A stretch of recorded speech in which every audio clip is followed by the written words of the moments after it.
Hola muchachos, ¿cómo se encuentran? En esta ocasión vamos a hacer una presentación sobre el flujo de potencia óptimo en DC. Es un tema exclusivo de flujos de potencia.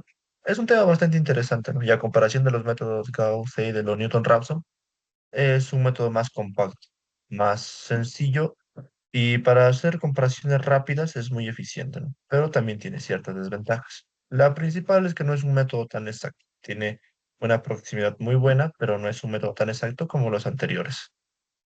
Bueno, en este caso he preparado un índice en el cual está la introducción, los fundamentos teóricos, la formulación matricial. En aquí os voy a explicar bien cómo es la formulación, porque a diferencia de los anteriores métodos donde se utiliza solo la Y barra, en aquí, bueno, tenemos que eliminar la slack.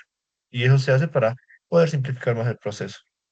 El procedimiento de cálculo, las ventajas y limitaciones, las aplicaciones, en caso se aplica, y lo principal, el ejemplo numérico simplificado. En ahí es donde los voy a demostrar mediante un ejemplo y al final con una simulación que los datos sí son buenos y son corroborados.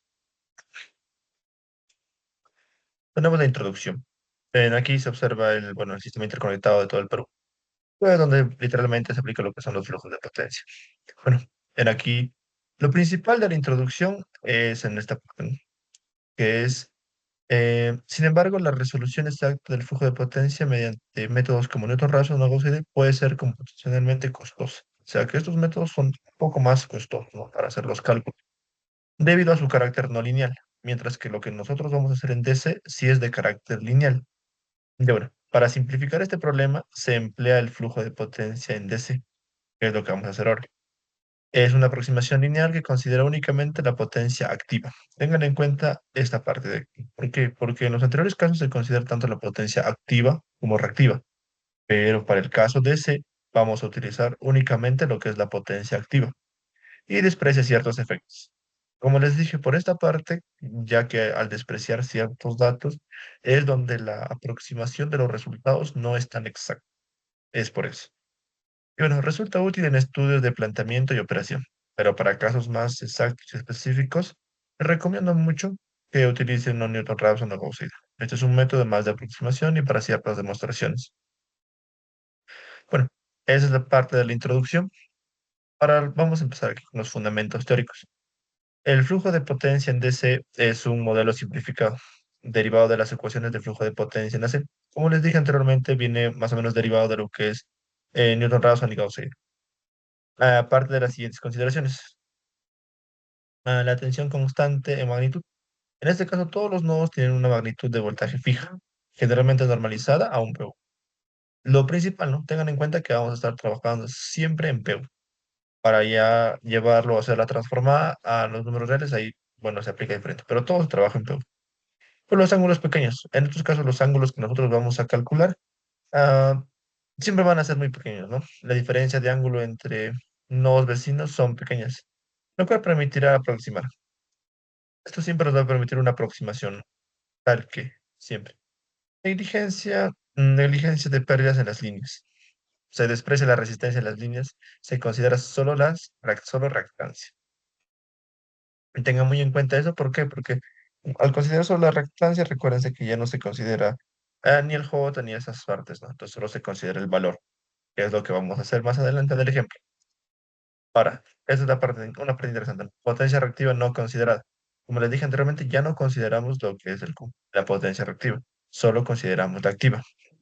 Con esta simplificación, la ecuación de flujo de potencia activa entre dos nodos IJ conectados por la reactancia queda de esta manera, ¿no? Y entonces, en este caso, la potencia va a quedar entre la diferencia de los ángulos que nosotros vamos a calcular sobre, en este caso, la reactancia entre los nodos, ¿no? Recuerden que estos valores de IJ es para darle una nominalización, ¿no? Uno 2 o acá uno 2 2 se podría hacer, acá es 1 o 2 dependiendo de la parte o donde se ubiquen dentro de la matriz, ¿no? Bueno, la potencia neta inyectada en los nodos esta es la fórmula principal, la sumatoria de cada uno de estos aquí. Y aquí tenemos la explicación de qué significa cada uno de los valores, ¿no? Para que lo tengan en cuenta. Uno es la potencia neta inyectada. Esta potencia siempre es lo que nos dan en las barras, entonces ese valor es la potencia. El ángulo de voltaje del nodo es lo que nosotros vamos a calcular con el método DC. La reactancia entre nodos, la reactancia también nos da, y el conjunto de nodos vecinos también. Pero en este caso es para que es para la sumatoria, ¿no? El conjunto de nodos. Para eso, para la formulación matricial. En este caso, nosotros, para lo que anteriormente se calcula lo que es Newton-Raphson o Gauss-Seidel, se utiliza una Y-bar. Para este caso, de igual manera, tenemos que calcular el Y-barra, pero en este caso, la matriz B va a ser, dentro de la Y-barra, eliminamos la barra slack. O sea, el Y11, en ese caso, eliminaremos la columna uno y la fila uno, ¿no? Y bueno, ¿no? Haciendo eso es lo que nos sale la matriz de susceptancia reducida, que es para este caso, ¿no? Por eso es que al hacer eso, el problema se reduce un poco más, ¿no? A diferencia de los anteriores casos que son Gauss y Newton-Raphson, también se elimina dentro de su desarrollo para hacer los cálculos en cada una de las interacciones, se elimina. O bien se elimina el 1,1, el 2,2, el 3,3, el 4,4, y al final la matriz se reduce, ¿no? Pero en este caso, para hacerlo más rápido y más eficaz, solamente se elimina el slack. Y a partir de esa eliminación es lo que vamos a desarrollar todo el problema. Y bueno, lo hace mucho más sencillo. Pero como les digo, tiene cierta variación de error. Y es lo que a veces afecta para, bueno, si es que vamos a hacer un cálculo preciso dentro ya de un proyecto de ingeniería más estable, no es un método muy utilizado convencional que se dio, ¿no? Bueno, en este caso la matriz se construye de la forma similar a la matriz de admitancia nodal, al YEBOS, como les digo, a la Y barra, pero considera únicamente las susceptancias, X y J. Tengan en cuenta esa parte. Para el ejemplo va a quedar mucho más claro, pero tengan en cuenta que esta es la fórmula principal que nosotros vamos a utilizar. Una vez con esta fórmula es donde calculamos los ángulos y todo se desarrolla de forma matricial. Ahora, procedimiento de cálculo. Solo tienen que seguir esta clase de procedimientos para poder hacer el cálculo. Primero es definir nodos y líneas, obtener un diagrama unifilar del sistema. Este de aquí, como presentamos, es un diagrama unifilar, un poco más complejo y más detallado, pero tiene la misma semejanza, ¿no? Para el ejemplo van a entenderlo súper fácil. Para calcular las susceptancias, como sabemos las susceptancias, la inversa, menos uno de x, y ¿no? Y bueno, haciendo eso sale rápidamente cada una de las susceptancias, ¿no? Es para más que nada calcular el y bar, en este caso. Para construir la matriz B se elimina la fila o columna del nodo slack. Como les dije, tenemos que eliminar siempre la columna y la fila del nodo slack, ¿no? Y a partir de eso, la matriz, digamos, tienes una matriz de 4x4, 3x3, y se le quita una fila, una columna, la matriz de 4x4 se vuelve una 3x3, la de 3x3 una 2x2. Entonces se hace mucho más fácil, ven que se reduce, se hace un poco más compacto, a diferencia de, bueno, los otros métodos que sí o sí tenías que utilizar todo, ¿no? Ahora, para plantear el sistema lineal, esta es la fórmula que vamos a utilizar. Es la fórmula principal, ¿vale? Y bueno, a partir de esto es donde sale todo rápidamente. Para resolver el sistema lineal, para encontrar los ángulos nodales. Bueno, utilizamos esta fórmula, solo la desarrollamos porque gracias a esto vamos a tener, uno, la potencia, y dos, vamos a construir la matriz. Tendríamos dos datos. Bueno, el último dato es fácil de calcular, ¿no? Un método de matrices, por la inversa solamente pasa al otro lado. En este caso, como si estaría, bueno, dividiendo, pues sería P por B elevado a la menos uno, y bueno, ese sería el valor de cada uno de los ángulos, ya de forma matricial. Recuerden que todo eso estamos trabajando de forma matricial. Por método de la calculadora también puede salir, ¿no? Es parecido. Tomen un ejemplo como los que en yo circuitos eléctricos uno. Entonces, circuitos eléctricos uno de igual manera, para el método de mallas, te vas a calcular las mallas y al final no tienes lo que es la tensión y tienes los valores de cada una de las resistencias. Y bueno, no, calculas el I1, el I2, el I3 de forma matricial. Igual aquí vamos a calcular el ángulo uno, 2 y 3. Ahora, para resolver el sistema lineal, para encontrar los ángulos nodales, esto ya está. Calcular los flujos de potencia en cada línea. Esto se va a calcular, bueno, mediante esto. Esto va a ser, bueno, una formulación que ya que uno vamos a tener esto de aquí, vamos a tener ciertos valores y con esta fórmula se va a poder calcular. No va a estar mucho más claro. Pero estas es las condiciones que ustedes deben seguir para poder hacer el cálculo. Bueno, ahora las ventajas que trae este método. Como les dije, es un modelo lineal. Es rápido de hacer a comparación de los métodos de flujo AC. Si ya han desarrollado Newton-Raphson o Gauss-Seidel, se han dado cuenta que son métodos interactivos muy grandes, ¿no? Pueden hacerse de manera computacional, pero a veces por algún otro error puede ser, ¿no? Esa es la complicación. Pero este método puede hacerse a mano simplemente y o sea, es mucho más rápido. Adecuado para estudios de planteamiento. Recuerden, para estudios de planteamiento, contingencias y análisis de seguridad. Requiere menos recursos computacionales. Como les dije, este método lo podemos resolver a mano simplemente, ¿no? No es demasiado complicado. A diferencia de los otros métodos, en los cuales que si solamente en algún valor te equivocas, alguna interacción a mano la estás haciendo mal, pues ya estás frito. En todo caso, ellos tienen muchos más recursos computacionales para poder hacerlo. Mientras que este es mucho más simple. Para las limitaciones, no considera la potencia reactiva ni las magnitudes de tensión, lo que ocasiona una ligera variación en los resultados. No incluye pérdidas por resistencia. Otra consideración para igual que no, o sea, no es tan preciso. Ahora, no es adecuado para estudios detallados de voltaje o estabilidad de tensión. Les dije, ¿no? Esta parte de aquí es algo como una aproximación para que tú lo que hayas calculado anteriormente puedas corroborarlo, puedas ver que sí está dentro de los parámetros, entonces puede hacerse, pero no es adecuado para estudios detallados. Para las aplicaciones son amplias, ¿no? Dentro del campo laboral. Es para, más que nada para el análisis de despacho económico y asignación de generación, evaluación de transferencia de potencia entre áreas de un sistema interconectado, estudio de contingencia N1 para identificar sobrecargas en líneas, los modelos simplificados en mercados eléctricos para calcular precios nodales, el MNPS. Entonces, las aplicaciones son, bueno, varias, ¿no? Entonces, es muy rentable en el caso del método. Pero bueno, ahora vamos a lo que es un poco más interesante, que es el problema aplicativo. En este caso vamos a tener este problema. Primero, tenemos el diagrama ya hecho. Ahora tenemos que hacer el diagrama de admitancias. Como saben, es menos uno sobre este valor. Bueno, hacemos lo mismo aquí, y tenemos ya cada uno de los valores aquí calculados. Como les dije, es un método bastante sencillo. Hasta aquí, eso es muy sencillo. No hay problema. Una vez hacemos el cálculo de diagramas de admitancias, tenemos que venir acá al formado de la lleva. El formato de la Y-barra igual es muy sencillo, no tiene nada de especial. Para en este caso, las intersecciones principales para la barra principal, que sería el 1 1 el 2 2 el 3 3 4 4, tienen que sumar todos los valores que están conectados a la barra. Por ejemplo, el Y 1 1 sería la barra 1. La barra 1 es esta de aquí. Y tienen que sumar todos los valores, o bueno, todas las líneas que están conectadas en este caso sería el Y 1 2 Y 1 3 Y1 4 Y1 3 Y1 2. Sumas menos J10 menos J2,5 y menos J5. Que sería 7,5, 17,5 menos J17,5. Y ese valor obtenido aquí. Igual para el Y 22. El Y 22 estaría aquí. Solo tiene dos líneas que están conectadas. Sería menos J15. Menos J15. El Y 33 igual. El Y 44 igual. Es como les digo, para calcular estos cuatro valores principales es muy sencillo. Y los otros ya ni qué decir. Solamente es poniéndole el signo negativo delante. Por ejemplo, el Y 12 sería el negativo del Y 12. Entonces, vamos a comparar. Y 12 aquí está, es menos J5. Y lo multiplicamos por menos, solo sería J5. Y está aquí. Y es para cada uno de los. Aquí tenemos un cero, que sería el Y 24. Ubiquemos el Y 24. Y 24, no hay. No hay una conexión. Por tanto, se le considera cero. Si hubiera una conexión, pues tendría un valor. Pero como no hay nada, se le considera cero. El Y 34. Y al final solamente ubicamos por el orden, como está aquí, para el Y barra. Solo lo ubicamos. Ubicamos cada uno de los valores y tenemos el resultado final. Eso es lo principal, lo ideal para cualquier método de resolución de flujos de potencia. Tanto para Gauss-Seidel, el Newton-Raphs, el método DC, está esto. Entonces, es lo que tenemos que hacer ahora. La potencia en cada barra en P. Bueno, esta es la potencia. En este caso, déjense cuenta que las potencias están siendo consideradas negativas. Para este caso, no, bueno, sí nos va a afectar.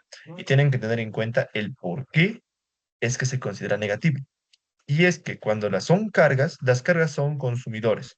Y por tanto, si están consumiendo del sistema, es una resta. Y se les considera de manera negativa. Es por eso que tanto el 2, 3 y 4 en las potencias se les está considerando con menos.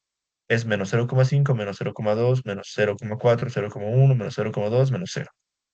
Y aquí tenemos menos 0,5, menos, obviamente que esa reactiva es J 0,2. Tengan muy en cuenta el modelo del signo. Si estarían como el generador, en este caso no sería una carga, sino que estaría inyectando energía, una potencia al sistema, se le consideraría de manera positiva. Hay algunos casos en los que hay una flecha en esta parte para adentro y la potencia activa es positiva y a veces la reactiva es negativa.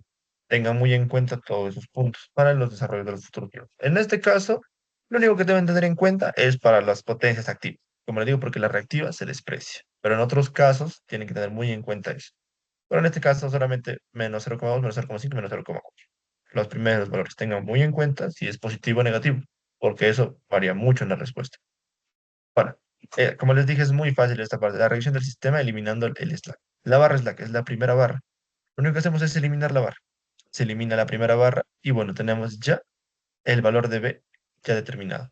Ya tenemos un dato, está aquí, que es de forma matricial, como les digo. Solamente son los mismos datos, solamente que eliminando la y barra. Para calcular el ángulo tenemos las potencias. Y como les digo, las potencias son negativas. Tengan en cuenta eso. Si es que ponen alguna potencia positiva, pues el valor va a cambiar mucho. Y bueno, de manera matricial, como les dije, que simplemente sería P por la inversa de B1. O en este caso sería, claro, tiene que ser de esa manera por el, bueno, el orden, ¿no? Tienen que respetar siempre el orden. También sería B1 a la inversa para que se pueda respetar los cálculos. De lo contrario, no se podría hacer, ¿no? Bueno, sí se podría hacer, pero se haría un poco más extenso si desean hacerlo a mano. En todo caso, aquí tendríamos ya los valores de manera matricial también obtenidos, el 2 el 3 el 4. ¿Por qué no consideramos el uno? ¿Por qué? Porque el ángulo uno siempre va a ser cero, ya que debido a la slack, en la slack como es la barra principal, siempre el ángulo es cero. En caso del sistema interconectado, para tomar un poco más de ampliación, tenemos lo que es la fuente de generación Mantaro. Y en Mantaro, obviamente, su barra slack es considerada cero porque es la principal fuente de generación de todo el mundo. Entonces, para eso tengan muy en cuenta que siempre la barra slack, su ángulo siempre va a ser cero.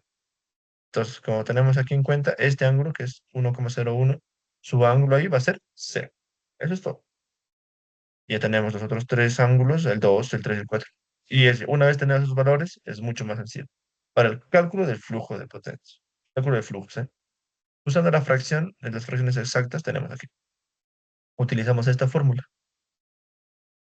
En este caso, recuerdan que era x1j. Vamos a volver aquí. A ver, para que lo recuerden, ¿ven? Era 1j entre x y 1j. Lo único que he hecho acá es llevarlo a las admitancias y ya está. Lo llevo a admitancias y ya está. Es lo único para que ya no estén haciendo las transformadas ni trabajando en códigos decimales. Lo llevan a las admitancias y ya está, ¿no? Entonces, en este caso, recuerden, pero que esta parte, ¿no? Van a considerar solo el imaginario de esta parte. O sea, cuando te dice que solo consideres el imaginario, solo se considera el dato, ¿no? Ya no le pones menos J5, sino solamente el 5. Y es lo que te está indicando en esta parte. ¿Entiendes? O sea, si fuera menos J5, obviamente pones menos 5, ¿no? Pero si fuera J5, solo se pone el 5. Y en este caso, como podemos ver aquí, el B12, solamente vamos a hacer para el primer caso, porque aquí están todos los resultados ya resumidos, ¿no? Si explicaríamos cada uno de los casos, sería más sencillo, pero ustedes pueden comprobarlo y sale directamente. Es muy sencillo. Y por método de la calculadora solo incluyen los datos. Reemplazamos los datos.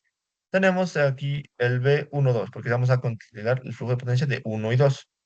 ¿Qué sería? Acá sería 1, 2. Buscamos el valor 1, 2. En este caso, el valor 1, 2 sería 5, pero sería menos 5, ¿ves? Menos 5. La inversa de menos 5 es, obviamente, o sea, si lo llevamos a valores normales, cuando está multiplicado por menos, solamente sería 5. Por eso que se considera el 5. Ahora tenemos los ángulos, que ya obviamente hemos calculado. El primer ángulo, como les digo, siempre es cero. El ángulo 2 es este valor de aquí. Y obviamente este valor lo está llevando a una división. Si desean, pueden dividirlo y van a ver que les va a resultar lo mismo. Acá es menos, obviamente menos por la simple fórmula en la que recuerden que es negativo, negativo, negativo. Y ya en la resolución y ya tenemos el primer caso usando las fracciones. Tenemos ya el resumen del flujo, o el primer flujo. Bien. Entonces, acá en resumen de flujo tenemos 1 2 1 3 1 4 2 3 y 5. Recuerden que también puede considerarse 2 1, ¿no? Pero solamente sería en el caso contrario, ¿no? O sea, solo se considera negativo y ya está. Bueno, entonces tendríamos aquí cada uno de los flujos ya calculados. Por el mismo método, no hay ninguna diferencia. Cada uno de los casos solamente reemplazan los datos y ya está.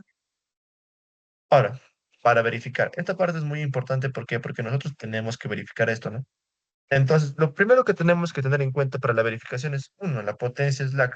Pero la potencia slack tiene que estar llevada a P1. Por tanto, tenemos que tener muy entendido cuánto es la base. Y en este caso, vamos a considerar la base. En este caso, la potencia que está ingresando es 110 megawatts. Está ingresando 110 megawatts. Y cuando ingresa 110 megawatts, vamos a utilizar una potencia base. La potencia base que va a ser 100 megawatts.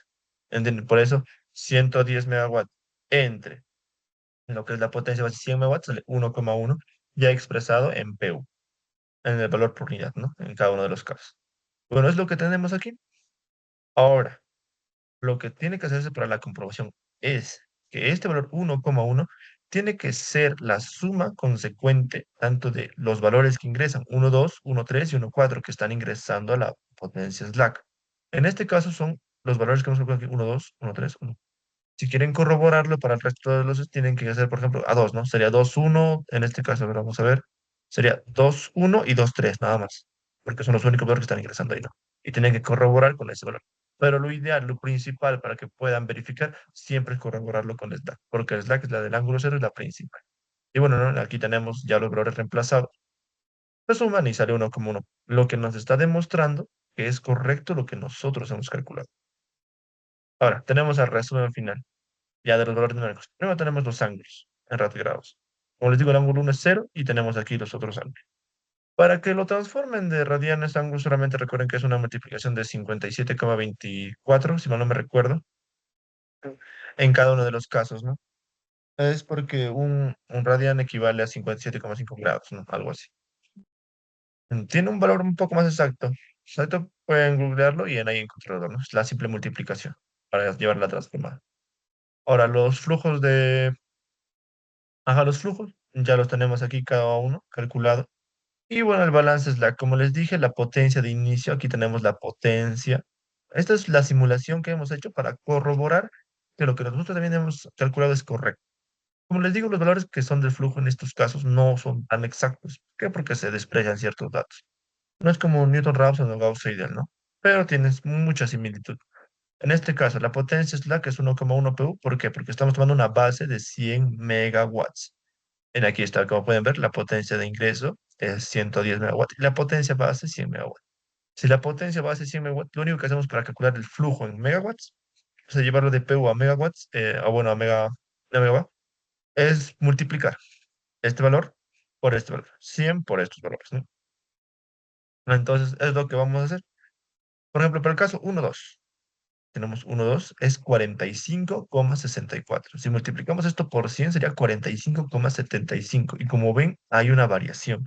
No es una variación muy grande, pero dentro de los flujos de potencia es una variación significativa. Entonces, por tanto, para hacer ciertos estudios precisos, este método no es muy recomendable. Pero para poder corroborar que lo que nosotros tenemos es una aproximación, como pueden ver, no varía mucho. No es que varía por una unidad o dos, tres. No es que acá sea 47 y acá no, no. Mira, por ejemplo, la mayoría es 45, en el caso 1,3. Aquí está, 1,3 es 21, 21.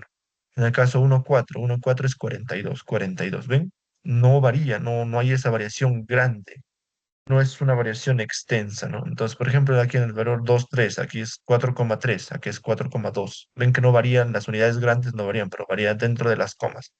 Entonces, ese es el valor significativo para que nosotros podamos corroborar y analizar los sistemas de potencia. Y bueno, eso sería literalmente todo lo que os he podido enseñar. Si desean corroborarlo por algún otro sistema, también está puede corroborarse por MATLAB también. O en este caso,